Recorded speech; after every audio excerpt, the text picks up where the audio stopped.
নতুন আরেকটি ভিডিওতে আপনাদের সকলকে স্বাগত। আজ আমি আপনাদের সঙ্গে শেয়ার করব তারাপীঠের ভারত সেবাশ্রম সংঘ। তারাপীঠে এসে যদি ভারত সেবাশ্রম সঙ্গে থাকতে চান তাহলে কিভাবে বুক করতে হবে, এখানকার রুম ভাড়া কত, সমস্ত কিছু জানতে পারবেন এই ভিডিওতে। ভিডিওটি শেষ পর্যন্ত দেখতে থাকুন। এই যে দেখতে পাচ্ছেন, এটি তারা মায়ের মন্দিরে যাওয়ার রাস্তা। এই রাস্তার ঠিক উল্টো দিকে এই যে এই রাস্তা ধরে মিনিট দুয়েক হাঁটলেই পেয়ে যাবেন ভারত সেবাশ্রম সংঘ। এই রাস্তার দুধারে রয়েছে অসংখ্য হোটেল। ভারত সেবাশ্রম সংঘ থেকে তারা মায়ের মন্দির পর্যন্ত যেতে আপনার পায়ে হেঁটে সময় লাগবে 5 মিনিট। আর ভারত সেবাশ্রমে থাকলে খাবারের জন্য আপনার গেটের বাইরে আসলেই পেয়ে যাবেন অসংখ্য খাবারের দোকান। এই রাস্তা ধরে একদম সামনেই পড়বে ওই যে দেখতে পাচ্ছেন সামনে যে বিল্ডিংটা, এটি ভারত সেবাশ্রম সংঘ। এই যে আমরা চলে এলাম একদম ভারত সেবাশ্রম সংঘের মূল গেটের সামনে।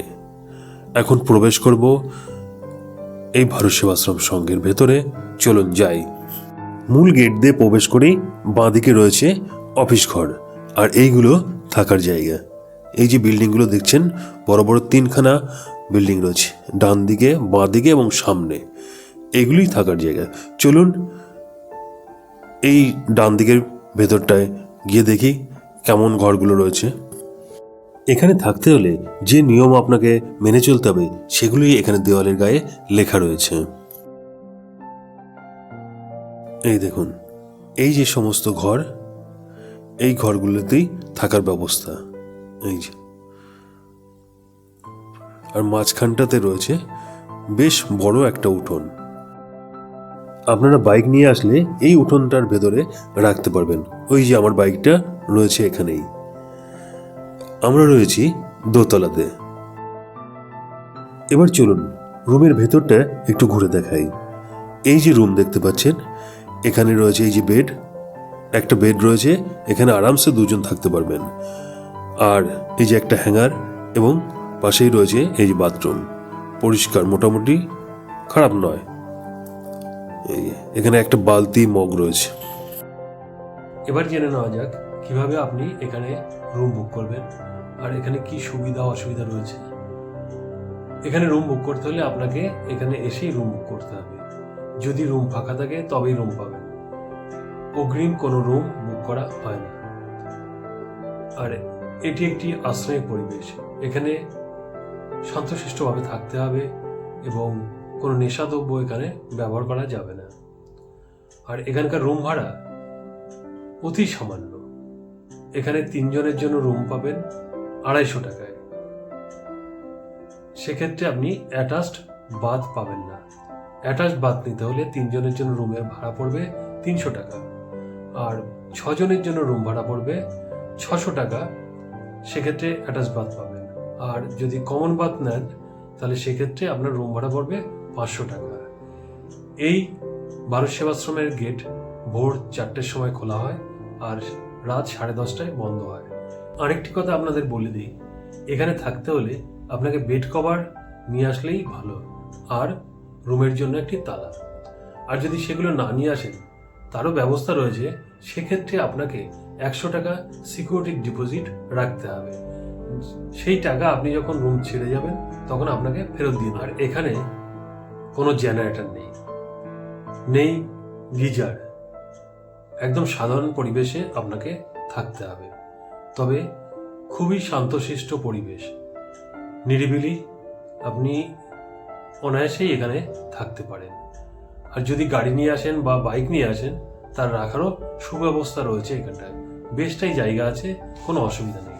তারাপীঠের এই ভারত সেবাশ্রমের যে মন্দিরটি আছে সেটিও খুব সুন্দর। আমি এর আগে জানতামই না এখানে এত সুন্দর একটি মন্দির রয়েছে। আপনারা সেখানে সন্ধ্যাবেলায় গিয়ে সন্ধ্যা আরতি দেখতে পারবেন, বেশ ভালো লাগবে আপনাদের। এটি ভারত সেবাশ্রমের মন্দির, সুন্দর প্রবেশদ্বার। চলুন ভেতরে প্রবেশ করে ঘুরে দেখি মন্দিরটা। আমরা যেখানে রয়েছি তার পাশেই রয়েছে এই মন্দির। এর আগে কখনো এই মন্দিরে আমার আসা হয়নি, এই প্রথমবার ভেতরে প্রবেশ করব। ভেতরে ঢুকতেই ডান দিকে রয়েছে বেশ কিছুটা জায়গা এবং সেখানে ফুলের বাগান রয়েছে। মন্দিরটাও খুব সুন্দর দেখতে। চলুন আর কথা না বাড়িয়ে মন্দিরটা ঘুরে দেখি। আপনারা এসে এই মন্দিরে বসে অনেকটাই সময় কাটাতে পারবেন। বেশ ভালো লাগবে আপনাদের এখানে আসলে।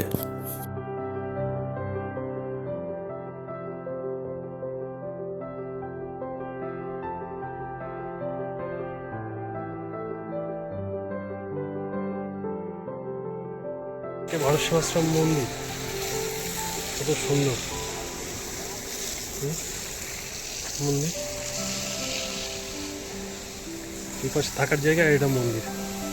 মন্দিরের পেছনে যে গেট, চলুন মন্দিরের ভেতর দেখে আস। মন্দিরের দেওয়ালের চারপাশে কত সুন্দর সমস্ত দেবদেবীর মূর্তিগুলো রয়েছে।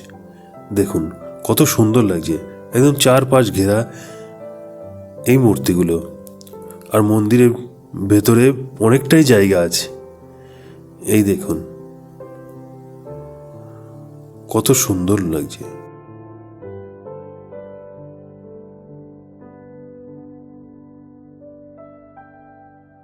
মন্দিরের এইখানে এসে আপনারা বসে থাকতে পারবেন। খুব সুন্দর মনোরম পরিবেশ এখানটায়। তারাপীঠ বেড়াতে আসলে অবশ্যই ঘুরে যাবেন এই ভারত সেবাশ্রম সংঘ। আশা করি আপনাদের ভালো লাগবে।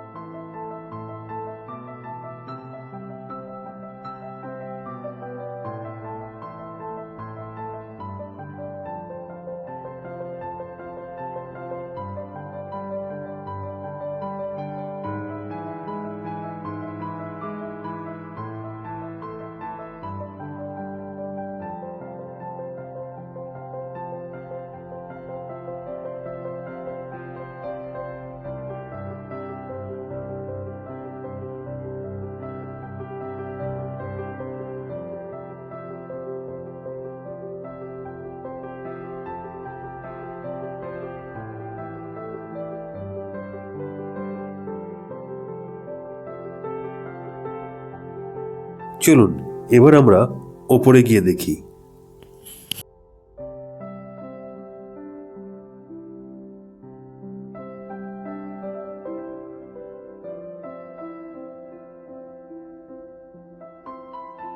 এটা ওপরে,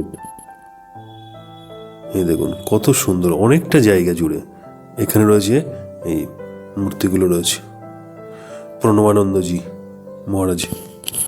আজকের এই ভিডিওটি আপনাদের কেমন লাগলো তা অবশ্যই কমেন্ট করে জানাবেন। যদি ভালো লেগে থাকে লাইক শেয়ার করতে একদম ভুলবেন না। আর যারা আমার এই চ্যানেলটিকে প্রথমবার দেখছেন তারা অবশ্যই চ্যানেলটিকে সাবস্ক্রাইব করবেন। আর যারা আমার এই ভিডিও আমার ফেসবুক পেজ থেকে দেখছেন তারা অবশ্যই পেজটিকে ফলো করবেন। ভালো থাকবেন, সুস্থ থাকবেন। দেখা হবে পরবর্তীতে নতুন কোনো ভিডিওতে।